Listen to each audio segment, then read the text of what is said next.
how to set the right inventory level for our products so we can reserve the cash, very important for our business.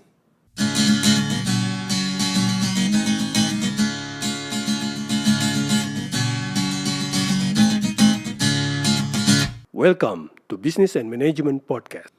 Hello my friends, how are you doing? I hope that you always be healthy and successful. Welcome to Business and Management Podcast with myself as the host, Marcel Ludi. One of the biggest challenges in supply chain area of the business is to set and control the right inventory level for our products. Inventory level is directly influencing the business. Inventory is cash. If we store too many inventory of our products, it will be like the cash, the money, is being locked in the form of products. That cash, that money, can no longer be used to pay for overhead costs. For example, to pay for the salaries or to invest in new machines. On the other hand, if we store the inventory for too long, there will be a high risk of out-of-stock situation. We may lose sales opportunity, depleting our revenue. If the out-of-stock is prolonged for too long, our customers can become furious. They may end up leaving us and moving on to our other competitors. That's not what we want. So how do we balance the right inventory for our products? There are many methods on how to set and control inventory level. But today, we're going to talk about two things: product segmentation and safety stock settings. Not all products are created the same. What do I mean by that? We need to start segmenting our products, right? There will be some product which categorized as a strategic, very important core products that we cannot afford to lose business. But there are some also non-important, less strategic, and more tactical kind of products in which we can take more risk.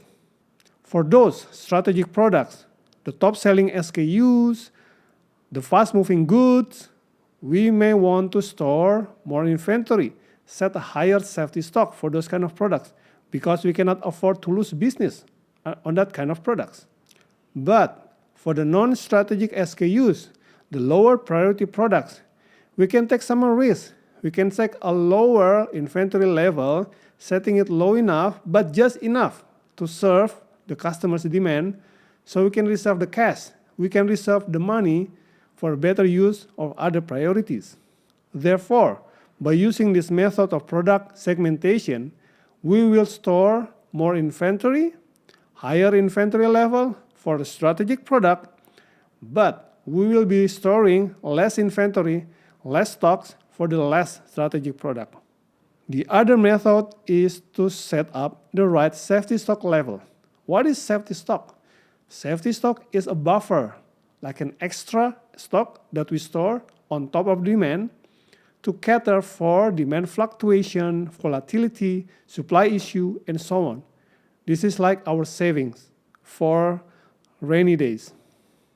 So how do we set up the safety stock? How much should we set as our buffer?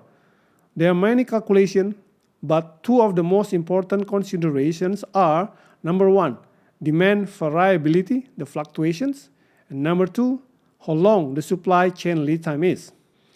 If the demand for this particular SKU is volatile, it's going ups and down like crazy, it is really hard to forecast. And therefore, it is better for you to store a higher safety stock level for this kind of product, so you can cater for the demand variability.